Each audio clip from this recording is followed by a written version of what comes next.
আজকের আমাদের প্রিপারেশন মোচার ঘন্ট।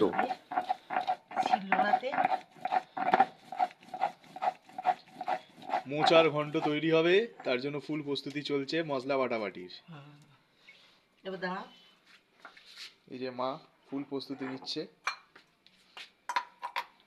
প্রথমে রাঁধুনি বাটা হলো, এবারে আদা রসুন,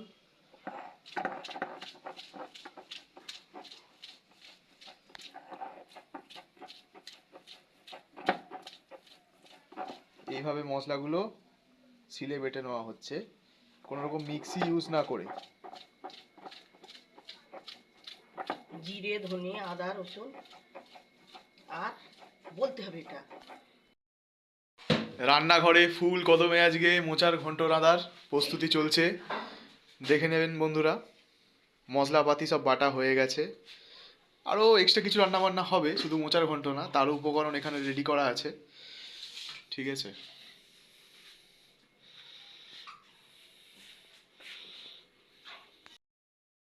কড়াইয়ে তেল গরম করা হচ্ছে। প্রথমে মোচাটাকে তেল দিয়ে ভেজে নেওয়া হবে, সেই জন্য এই যে মোচা কেটে কুচিয়ে সুন্দর করে প্রস্তুত করে রাখা আছে। এবার এটাকে কড়ায় ছাঁকা তেলে ভেজে নেওয়া হবে।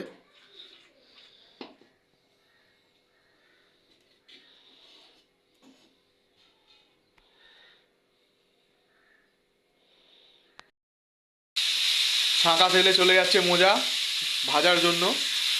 এবার এটাকে ছাঁকা তেলে ভেজে নেওয়া হবে মোচাটাকে।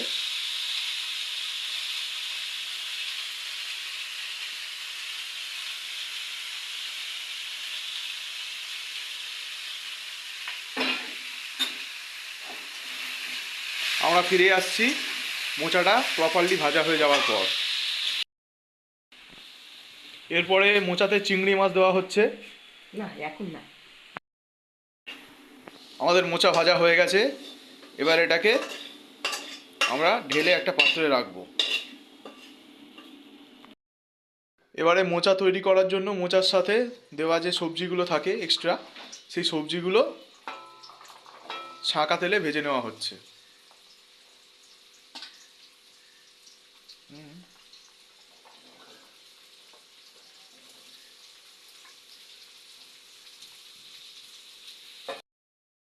এখানে যে মোচা তৈরি করার জন্য সবজি কাটা রয়েছে, যেমন বেগুন আছে, পেঁয়াজ আছে, লঙ্কা রয়েছে, এখানে আদা রসুন বাটা রয়েছে, যেটাকে ছিলে বাটা হলো আপনারা দেখেছেন। সঙ্গে রয়েছে চিংড়ি মাছ এবং ছোলা। এই উপকরণগুলি সবই মোচার সঙ্গে যাবে। এখন আমাদের আলু পেঁপে ভাজা হচ্ছে, এগুলো মোচার সঙ্গে দেওয়া হবে। ফিরে আসছি এগুলো ভাজার পর। এখনও ভাজাভুজির পর্ব চলছে। আলু পেঁপের সাথে যোগ করা হয়েছে বেগুন, কাঁচা লঙ্কা, পেঁয়াজ এবং অল্প পরিমাণে নুন। ফিরে আসছি এগুলো প্রপারলি ভাজা হওয়ার পর।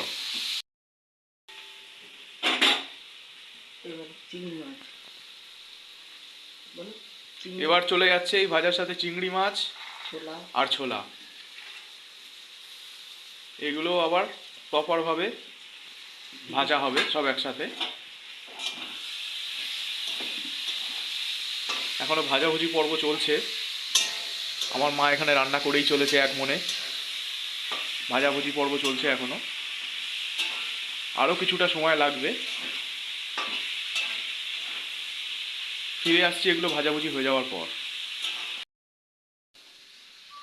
এরপরে দেওয়া হবে রাঁধুনি আদা রসুন বাটা, আর সাথে তেজপাতাও দেওয়া হয়েছে।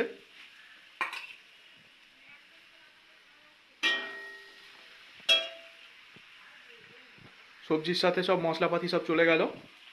এবারে ওটাকে ভালোভাবে কিছুক্ষণ নাড়িয়ে চাড়িয়ে নেওয়া হবে।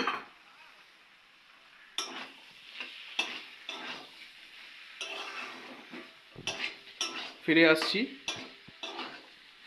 এইটুকু ধাপ শেষ হয়ে যাওয়ার পর। চলে যাচ্ছে হলুদের গুঁড়ো,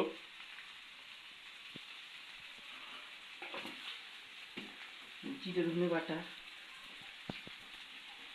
সাথে যাচ্ছে জিরে ধনে বাটা,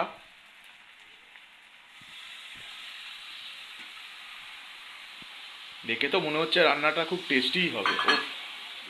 আর তস সইছে না। সাথে চলে যাচ্ছে রেড চিলি পাউডার,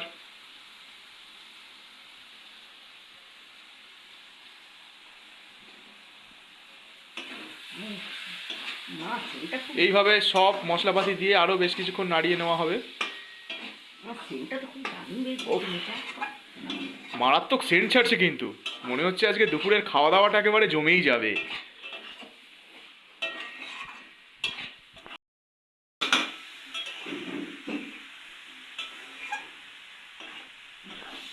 সবজি, চিংড়ি মাছ এবং বাকি যে উপকরণ মশলাপাতি ছিল সেইগুলো প্রপারলি ভেজে নাড়াচাড়া করে নেওয়ার পর মোচা ভাজা যেটা আমরা ভেজে রেখেছিলাম আগে সেটাকে ঢেলে দেওয়া হয়েছে। এবার সবগুলো একসাথে নিয়ে রান্নাটাকে করা হচ্ছে। মোটামুটি তরকারি মোটামুটি তৈরি করা রেডি। এবারে জল ঢেলে ওটাকে খানিকক্ষণ ফুটিয়ে নিয়ে ওটাকে নামিয়ে নেওয়া হবে।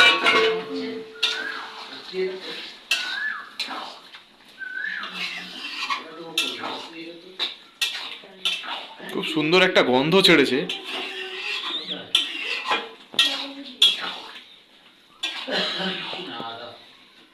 মোটামুটি আর কিছুক্ষণের মধ্যেই তৈরি হয়ে যাবে আমাদের আজকের প্রস্তুতি মোচার ঘন্ট। বাহ,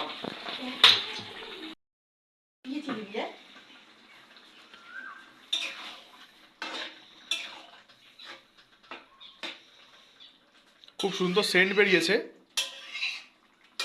মোচার ঘন্টের উপর জল কিছুটা দিয়ে ওটাকে নেড়ে নেওয়া হচ্ছে। আর কিছুক্ষণের মধ্যেই আমাদের তৈরি হয়ে যাবে আজকের প্রস্তুতি মোচার ঘন্ট।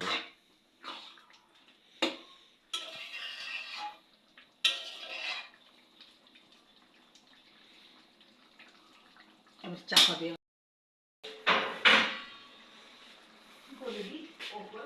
জোর কদমে চলছে আজকে মোচার ঘন্ট তৈরি করার প্রস্তুতি। প্রায় হয়ে এসছে, আর কিছুক্ষণের মধ্যে আমাদের রান্নাটা নামিয়ে নেওয়া হবে। তার আগে এর উপরে একটা ছোট থালা দিয়ে ঢাকা দেওয়া হবে এবং 5-7 মিনিটের জন্য ওটাকে দম করা হবে। দিয়ে দিতে হবে না কিন্তু মনে করবে। এবারে থালা দিয়ে ঢাকা দেওয়া হচ্ছে, তরকারিটা কিছুক্ষণের জন্য এইভাবে ফুটতে থাকবে। ফিরে আসছি রান্নাটা প্রপারলি হয়ে যাওয়ার পর। ঢাকনাটা খুলে দেওয়া হয়েছে উপর থেকে। এবারে তরকারি নামিয়ে নেওয়ার সময় হয়ে গেছে। নামানোর সময় তরকারির উপর একটু ঘি এবং গরম মশলা গুঁড়ো দিয়ে দেওয়া হবে। দিয়ে আজকের আমাদের এই প্রিপারেশান মোচার ঘন্ট এটা নামিয়ে নেওয়া হবে। শেষ মুহূর্তের প্রস্তুতি একদম তুঙ্গে।